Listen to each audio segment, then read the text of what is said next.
Bonjour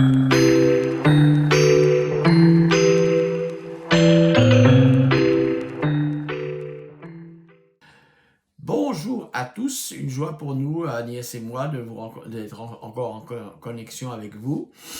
Donc pour votre information, c'est vrai qu'on est en connexion assez permanente avec Raphaël, parce qu'on prie pour savoir comment Dieu veut faire pour justement qu'on puisse vous donner une alimentation spirituelle, parce qu'on a vu que vous aviez faim et soif du Seigneur, pour qu'on puisse grandir en Christ et arriver à accomplir la mission que Dieu nous a donnée.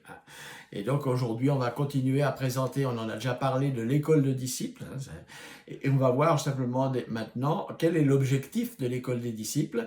Et en fait, c'est d'aider chaque chrétien à mieux comprendre comment appliquer le commandement de Jésus à laisser à ses disciples. Dans les 4 évangiles, ça se termine par un ordre de mission que Jésus a donné à ses disciples. Dans Matthieu, c'est « Allez et faites des disciples, baptisez-les au nom du Père, du Fils, du Saint-Esprit, enseignez-leur tout ce que je vous ai prescrit.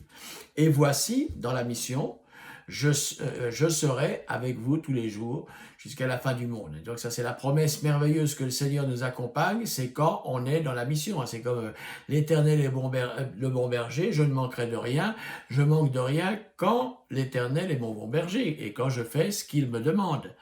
Et donc l'école de disciples, ça a pour but de faciliter la compréhension à chaque enfant de Dieu né de nouveau, de l'application du commandement de Jésus d'aller faire d'autres disciples. Et en fait, dès qu'on a reçu récemment, nous sommes passés par l'Ascension, Pentecôte, et on a rappelé à quoi sert le Saint-Esprit. Vous recevrez une puissance sur vous et vous deviendrez mes témoins. Et avec le Saint-Esprit, on peut commencer à avoir les mêmes pensées que Jésus-Christ. Et Jésus-Christ, on voit, c'était sa motivation pour venir s'incarner, c'est qu'il avait une grande compassion et il nous voyait et il a été ému de compassion pour notre situation humaine dans le péché.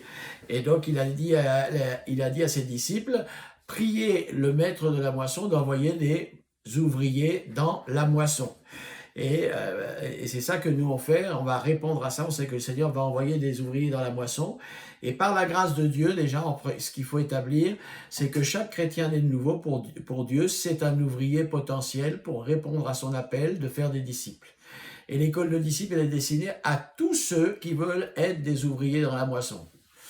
Donc c'est destiné pour ce type de gens-là, parce que la moisson, Jésus, il dit, elle est prête, les champs, ils blanchissent déjà pour la moisson, et celui qui moissonne reçoit un salaire et amasse des fruits pour la vie éternelle. Et donc le disciple, c'est quelqu'un pas désintéressé, il est intéressé, mais aux choses de Dieu, et il attend la rémunération, la promesse que Dieu a fait à ceux qui le servent. Et donc la mission qu'a confiée à ses disciples n'a pas changé aujourd'hui, c'est la même que on voit dans les évangiles. Jésus est le même hier, aujourd'hui, éternellement.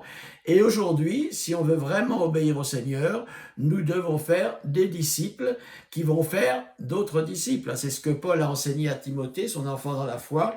Ce que tu as entendu de moi en présence de beaucoup de témoins, confie-le à des hommes fidèles, qui soient capables de l'enseigner à d'autres. Et donc c'est ça le but. Il faut faire des nouveaux soldats de Christ. Nous ne pourrons pas discipuler sans premièrement être nous-mêmes un disciple de Christ. Donc le but de l'école, c'est justement comment devenir un bon disciple de Christ en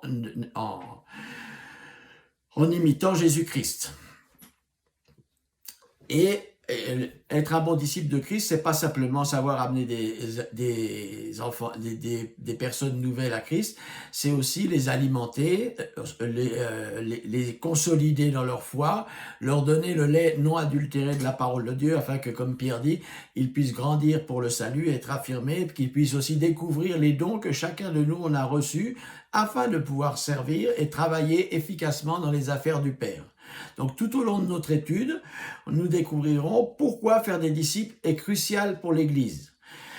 Si l'Église veut expérimenter un réveil, il n'y a pas d'autre chemin que de revenir à ce que Jésus a enseigné au départ, donc de faire des disciples. Et c'est comme ça que l'Église va pouvoir remplir correctement sa mission qu'elle a été confiée et d'expérimenter un réveil. La première chose à établir, c'est que depuis le point de vue de Dieu, chaque chrétien né de nouveau a reçu un ministère. Le ministère de la réconciliation. Si quelqu'un est en Christ, il est une nouvelle créature.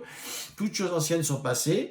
Et tout cela vient de Dieu qui nous a réconciliés avec Dieu par Jésus-Christ. et il nous a donné le ministère de la réconciliation et nous faisons fonction d'ambassadeurs pour Christ. Dès qu'on est né de nouveau et qu'on a le Saint-Esprit, on est des ambassadeurs pour Christ, comme si Dieu exhortait par nous, nous vous en supplions au nom de Christ, soyez réconciliés avec Dieu. Donc le disciple, il sait qu'il a été élu pour un mandat. L'élection et le mandat, pour les gens qui viennent passer par des élections, en fait, les gens qu'on a élus, maintenant, ils ont un mandat. Et donc, nous aussi, on a été élus pour un mandat. Et en fait, élection et mandat, c'est les deux faces de la même monnaie. C'est indissociable parce que Israël n'avait pas compris. Il était content d'être le peuple élu, mais il n'a pas exercé son mandat. Le mandat, il a été donné à l'Église de servir Dieu. Et donc, vous, au contraire, c'est Pierre qui le dit, on est une race élue, un sacerdoce royal, une nation simple, un peuple acquis, mais pour une mission, pour annoncer les vertus de celui qui nous a tirés de son admirable lumière, pour nous attirer à son admirable lumière.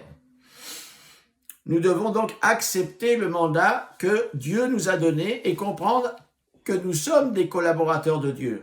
Et ça, en fait, on le voit depuis le début de la création. Quand Dieu il a créé l'homme à son image, en fait, il l'a béni, il a dit fructifiez, multipliez, remplissez la terre et administrez-la.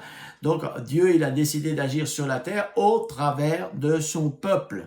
Et donc, c'est vrai que Adam, quand il a fauté, il a péché, il a perdu cette assignation que Dieu lui avait donnée. Mais Jésus-Christ, dans sa première venue, il est venu chercher tout ce qui avait été perdu, et une fois qu'on comprend bien qui on est en Christ, on voit qu'on a récupéré ce mandat d'administrer les choses et de faire les choses au nom de Dieu sur la terre.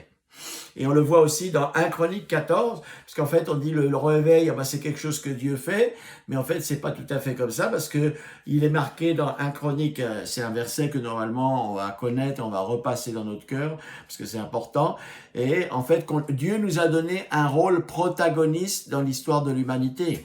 Il nous a dit, si mon peuple sur lequel est invoqué mon nom, s'humilie, prie, cherche ma face, abandonne ses mauvais chemins, moi, du ciel, je vais l'écouter, je vais lui pardonner et je guérirai son pays. Donc, pour le fait que la France, elle aille bien par l'évangile, c'est le fruit de quoi?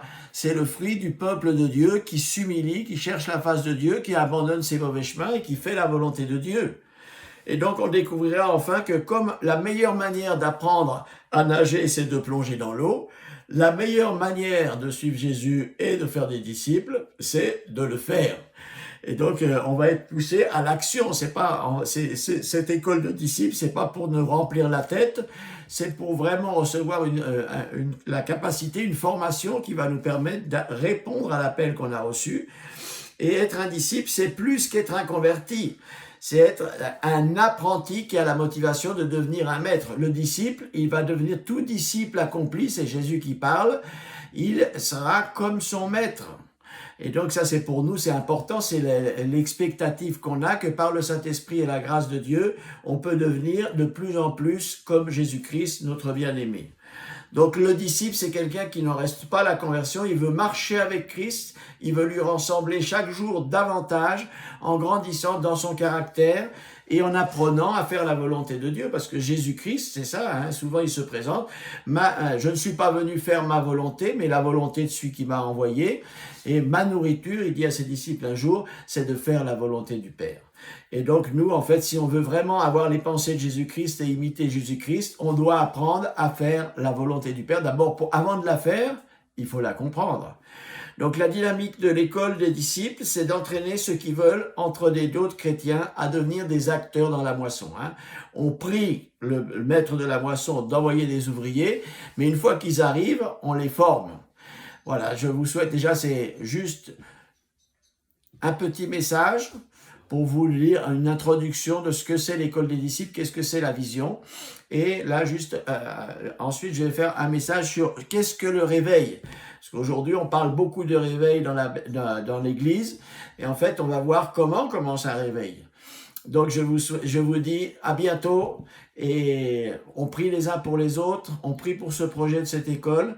Moi, je suis sûr que ça va porter du fruit parce que on l'a vécu. C'est pas des choses qu'on a appris dans des livres. C'est des choses qu'on a expérimentées en Amérique latine pendant des années. Et on a vu une église qui était réveillée, qui répondait au mandat que Dieu lui avait donné d'annoncer l'évangile librement et hardiment. Je vous souhaite une bonne méditation et à bientôt. Au revoir.